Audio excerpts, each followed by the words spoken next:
O que é uma queda? Encontramos múltiplas formas de interpretar este conceito. Podemos argumentar que uma queda consiste no desaparecimento de um certo estilo de vida e de valores devido a um acontecimento cataclista. Assim sendo, o perdido é observado como algo gracioso que deveria ser retomado, e os causadores desse mesmo cataclismo são vistos quase como uns criminosos da história. Mas como sabemos que os valores caídos são melhores que aqueles que os substituíram? Podemos julgar um estilo de vida que data séculos através das nossas lentes modernas? E será justo comparar ideias e costumes de tempos e sítios diferentes? Uma outra maneira de interpretar queda é mais objetiva. Recusando a conotação negativa que se associa a uma queda, conseguimos observar estes períodos da história como épocas de transformação de culturas, valores e ideias. É óbvio que nenhum destes se mantém estático no tempo, mas se aceitarmos a categorização das épocas da história realizadas pelos historiadores, podemos ver as quedas como os períodos fronteiriços desses tempos. Assim sendo, a queda de algo significa a ascensão de outra coisa. A queda de Roma foi sinónimo da ascensão do feudalismo na Europa, por exemplo. Estas são, acredito eu, as maneiras mais comuns de olhar para o conceito de queda. Neste vídeo vamos abordar o declínio do Império Romano, algumas das causas que levaram ao colapso da maior parte das suas instituições e a transformação que ocorreu na Europa durante esse período. Quando Otávio Augusto se tornou imperador de Roma, ele certificou-se de duas coisas: manter o apoio do Senado e das instituições republicanas e manter o apoio do exército. O poder tem origem no apoio que certa figura ou organização possui. Qualquer que seja o governo, democrático, ditatorial, comunista, todos precisam de apoio para se manterem estáveis. Em Roma, o apoio essencial para alcançar o poder e conservá-lo vinha da República e do exército. Otávio não se atreveu a dissolver formalmente nenhum dos órgãos da República e comportava-se junto dos senadores como mais um servidor de Roma. Era isso ou acabar como Júlio César. Para eliminar a oposição ao seu poder, os outros generais do triunvirato, Otávio teve de contar com o seu exército. É, portanto, fundamental manter os soldados satisfeitos e fiéis, cumprindo as promessas feitas pelos seus serviços militares, pagando os seus salários e garantindo as suas boas graças. Para além disso, é importante deixá-los ignorantes às suas capacidades, para reconhecerem os riscos de uma revolta e acreditarem que o seu sucesso é improvável. Com esta estratégia foi possível a Otávio preservar o seu poder e garantir estabilidade política. Os seus sucessores, com graus diferentes de sucesso, mantiveram-se fiéis a estas ideias, à exceção de alguns casos que, das duas uma, ou se mantiveram confinados à cidade de Roma, como o caso do assassinato de Calígula e de Domiciano, ou foram gerados por Nero. Este imperador, considerado um tirano, arrastou o império para um período de instabilidade. O ano da sua morte viu a ascensão de outros 3 imperadores, que se derrubaram um atrás do outro, no ano dos 4 imperadores. Esta situação fez o exército compreender aquilo que Otávio Augusto lhes escondera. O império alcançou o seu auge sobre os 5 bons imperadores: Nerva, Trajano, Adriano, António e Marco Aurélio. Após a morte do último, o seu filho Cómodo subiu ao trono de imperador. A sua personalidade e atos tiranos foram provavelmente exagerados nos relatos da época, mas são uma boa forma de verificar a sua maneira de ser. Cómodo foi assassinado e Pertinax tomou posse do seu cargo. Quando este não pagou o prometido à guarda pretoriana, pegando naquilo que aprenderam no ano dos 4 imperadores, Pertinax foi morto. O exército usou o cargo de imperador para sua vantagem. Este ano ficou conhecido como o ano dos 5 imperadores, no qual o título de imperador romano, o cargo mais poderoso no mundo que conheciam, foi leiloado. Múltiplos golpes se deram por cada vez surgirem mais pessoas a oferecer dinheiro pelo título. A partir daqui, a exceção era os imperadores não serem assassinados pelas próprias tropas ou a ordens do Senado. Neste âmbito, eclodiu a crise do terceiro século e surgiu a figura de imperador-soldado, um general que alcança o poder através das suas legiões. Durante meio século, os imperadores sucederam-se a um ritmo impressionante. Aclamados pelo exército em troca de grandes recompensas, eram rapidamente postos de lado por outro candidato ao trono imperial que oferecesse mais. Isto causou uma enorme instabilidade política e trouxe imensos problemas ao império. Para piorar a situação, os povos germânicos iniciaram um conjunto de ataques no rio Reno e Danúbio. A crise do terceiro século terminou com o reinado de Diocleciano, graças às suas reformas político-administrativas. E o Império alcançaria alguma estabilidade, mas nunca recuperaria o nível de prosperidade da Pax Romana. E apesar da ação de Diocleciano ter reduzido o número de guerras civis, estas continuaram a ser uma ferramenta comum para alcançar o poder. Em Roma, as moedas eram valorizadas pelo peso do seu conteúdo: ouro, prata, bronze e cobre. No decorrer de alguns séculos, os imperadores foram progressivamente reduzindo a percentagem do metal valioso nas moedas para se poder produzir mais com a mesma quantidade de metal. Durante a crise do terceiro século, na década de 240, a prata representava 40% do denário, a moeda de prata. Na década de 270, representava apenas 5%. Os soldados foram dos primeiros a reparar que as moedas estavam a perder o seu valor. Por isso estavam tão insatisfeitos com os seus salários e quaisquer recompensas eram apetecíveis aos seus ouvidos. As guerras civis constantes impediam o desenvolvimento das províncias, assim como a sua proteção. Financiar a manutenção e reparação das vias de comunicação pode significar abrir caminho a um possível exército revoltoso. Nomear generais e administradores aptos é perigoso, pois para além de exigirem um salário proporcional às suas capacidades, se bem-sucedidos, podem-se tentar declarar imperadores e usurpar o trono. Investir na economia também se torna insensato, dado que pode não sobrar dinheiro para pagar a lealdade do exército. Para piorar esta situação de estagnação, os conflitos trouxeram destruição às províncias. Por onde passavam, as legiões arrasavam os campos agrícolas para se alimentarem, roubavam os comerciantes e danificavam as infraestruturas. Esta realidade fez com que o abastecimento das cidades se tornasse mais difícil, fazendo os preços subirem e a desvalorização monetária acentuar-se, o que por sua vez enfraqueceu o comércio e fez reviver as trocas diretas. Só as cidades costeiras do Mediterrâneo podiam usufruir de um abastecimento mais seguro de alimentos vindo por via marítima do norte da África.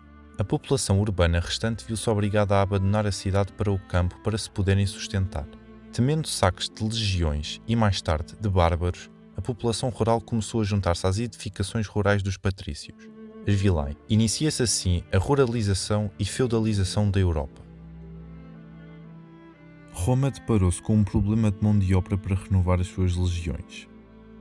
As baixas nas guerras civis, independentemente do lado que estavam, eram romanas, e os ataques oriundos de fora do Império só aumentavam estas baixas. Geradas pelo fraco abastecimento das cidades e pela redução da produção agrícola, criaram um ambiente perfeito para o surgimento de epidemias.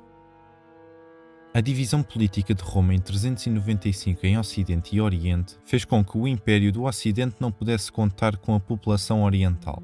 Os habitantes de Itália foram dispensados do serviço obrigatório, por se considerar que a população italiana havia amolecido e enfraquecido com os séculos.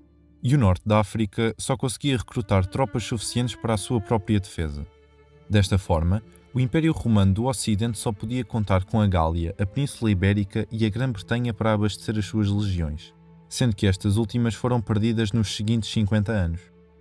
Enquanto isso, o comum cidadão fazia de tudo para evitar servir no exército. O serviço de 25 anos não tinha como garantir um salário estável, não tinha grandes hipóteses para o soldado comum tirar grande proveito de saques, implicava conviver com bárbaros que ocupavam agora lugares no exército e não garantia quaisquer privilégios em troca, dado que a cidadania romana fora estendida a todos os homens livres do Império em 212 pelo imperador Caracalla. Os mais abastados, para se afastarem do serviço militar, ofereciam dinheiro ou enviavam um dos seus funcionários mais descartáveis. Estes seriam o tipo de soldados que passam o tempo de serviço a fazer porcaria, a beber e a meterem-se com civis, e aqueles que são facilmente convencidos por uma simples retórica a lutar contra o imperador. Logo, a administração romana preferia receber o dinheiro para comprar homens mais capazes, além das fronteiras. Na Antiguidade Tardia não se verificam grandes diferenças entre as tropas romanas e germânicas. Isto aconteceu por dois motivos. No decorrer dos séculos, o equipamento romano foi perdendo qualidade e os soldados disciplina. Enquanto as legiões perdiam qualidade, os povos bárbaros, expostos durante tantos séculos às mesmas táticas militares e equipamentos, adaptaram-se ao estilo de guerra romano. Os germânicos estavam cada vez mais capazes de repelir ataques romanos e tornou-se cada vez mais fácil atacá-los. Por este motivo, o perigo bárbaro tornou-se mais real para o Império.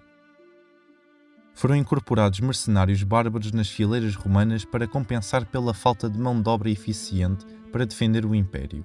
Estes soldados eram, no entanto, fiéis primeiro a dinheiro, depois ao seu general e por último a Roma, uma cidade que muitos nem sequer tinham visitado, representando por esse motivo uma aliança de forças muito instável e perigosa. As legiões romanas tornaram-se uma sombra de si mesmas na Antiguidade Tardia. Se Roma se tornou num grande império graças ao seu exército, será também graças a ele que cairá. Roma acreditava que estava destinada a dominar o mundo. Não era somente um império, era o império. Assim sendo, toda a região que não conseguiram conquistar era considerada inóspita ao seu estilo de vida, e por isso, à civilização. Desde as montanhas da Escócia ao deserto do Saara estabeleceram-se limites, ou limiers, que os romanos consideravam ser impossíveis de dominar. Estrangeiras a Roma, as tribos além dos limiers eram vistas como gente não civilizada e inferior. Estes povos não falavam latim nem grego, não eram sedentários e muito menos viviam em cidades que uniam com grandes obras públicas. Praticavam uma agricultura mais violenta, na qual incendiavam uma floresta e utilizavam a fertilidade produzida pelas cinzas para produzir comida. Fixavam-se naquele local, caçavam, estabeleciam contacto com outras tribos, faziam artesanato, comércio e guerra e suportavam o clima mais agreste do norte da Europa, até o solo estar exausto. Aí, então, moviam-se para outro sítio e repetiam o processo. Enquanto isso, a sul, erguiam-se grandes cidades conectadas por pontes e estradas, alimentadas por grandes campos agrícolas com culturas diferentes e cuja fertilidade era facilitada pelo clima mais ameno. Os bárbaros sentiam-se atraídos por estas características do Império e muitos ansiavam usufruir de tudo aquilo. No seguimento dos conflitos vividos, muitas das províncias fronteiriças perderam população. Para solucionar o problema, alguns imperadores decidiram repovoá-las com tribos germânicas, contando com uma futura romanização destas. Estes federados, ou foederati, correspondiam a bárbaros aliados que habitavam no Império e eram protegidos por este em troca de impostos e de fornecer soldados quando solicitado. Na realidade, raramente estas alianças duravam muito tempo.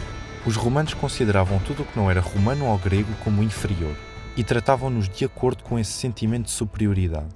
Isso nunca se tinha provado muito perigoso para o Império, mas quando Roma o fez de uma posição de fraqueza, não levou muito para que os germânicos se revoltassem. Estas revoltas causaram ainda mais problemas de mão de obra, fazendo os romanos depender cada vez mais de mercenários germânicos de outras foederati. Em 410, numa revolta, os visigodos liderados por Alarico saquearam Roma pela primeira vez em quase 800 anos. Um gigantesco golpe foi dado à cidade eterna.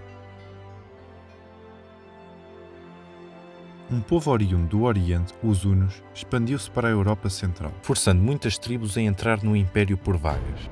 Os limiers, mal ou nada protegidos devido à desorganização militar e à falta de soldados, foram atravessados pelos bárbaros. Estas tribos imigraram para dentro do Império de forma violenta e foram se organizando como reinos independentes da autoridade de Roma. A Bretanha foi abandonada pelas legiões romanas e veio a ser ocupada por ângulos e saxões. A maior parte da Península Ibérica caiu para os suevos e vândalos, que mais tarde avançaram para o norte da África, privando Roma do abastecimento de cereais. E em 455 fizeram o segundo e pior saque à cidade, sendo daí que a palavra vândalo se associa a destruir e danificar. A Gália foi conquistada por burgúndios, francos e visigodos, que se expandiram também para a Península Ibérica. Alanos atravessaram as províncias ocidentais e ostrogodos ocuparam o norte dos Balcãs. Em 476, os érulos revoltados, liderados por Odoacro, depuseram Rómulo Augusto, o imperador do Ocidente, e formaram um reino independente. Odoacro foi nomeado rei pelas suas tropas e enviou a Zenão, o imperador do Oriente, as insígnias imperiais, dizendo que já não eram necessárias, pois o Ocidente já não precisava de imperador. Zenão reconheceu as conquistas bárbaras, marcando o fim da autoridade imperial no Ocidente.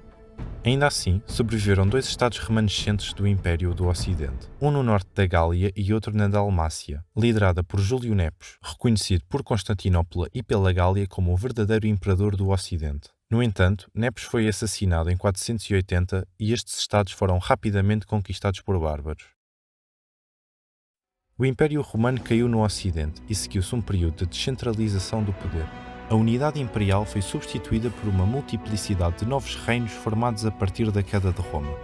As consequências da crise do terceiro século e das invasões bárbaras ecoaram pelo tempo. As cidades tornaram-se pálidas imagens daquilo que foram.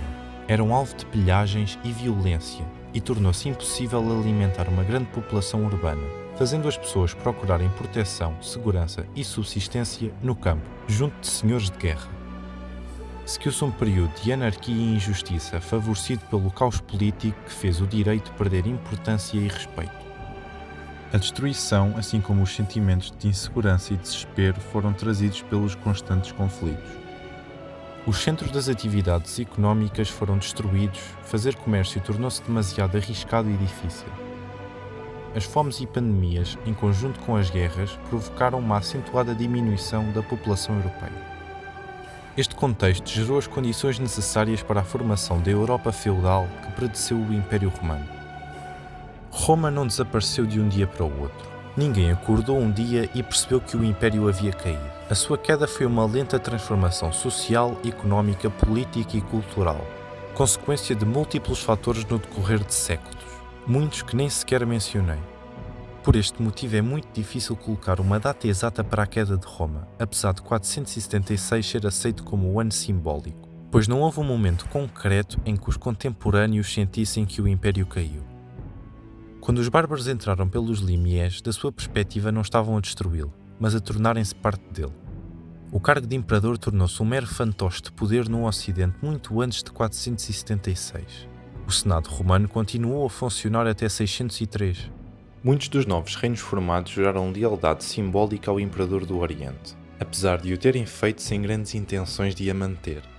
A influência dos romanos mantém-se até aos dias de hoje, na nossa cultura, língua, religião, direito e obras públicas. Muitos argumentam que 1453 é a verdadeira data da queda definitiva do Império, com a conquista de Constantinopla e do Império Romano do Oriente. O que podemos concluir é que este assunto é muito complexo e depende da perspectiva pelo qual o abordamos, como tudo na história. Assim sendo, deixo claro que não cobri nem metade das razões para a queda de Roma, nem explorei todo o potencial daquilo que abordei. A verdade resiste sempre à simplicidade, e quanto mais tempo dedicarmos a este tópico, mais perto dela estaremos. Quando estudamos acerca da queda de Roma, entramos sempre com a mesma questão: como é que Roma caiu? Mas tal como Edward Gibbon repara na sua obra, é muito mais surpreendente o facto do Império Romano ter durado tanto tempo.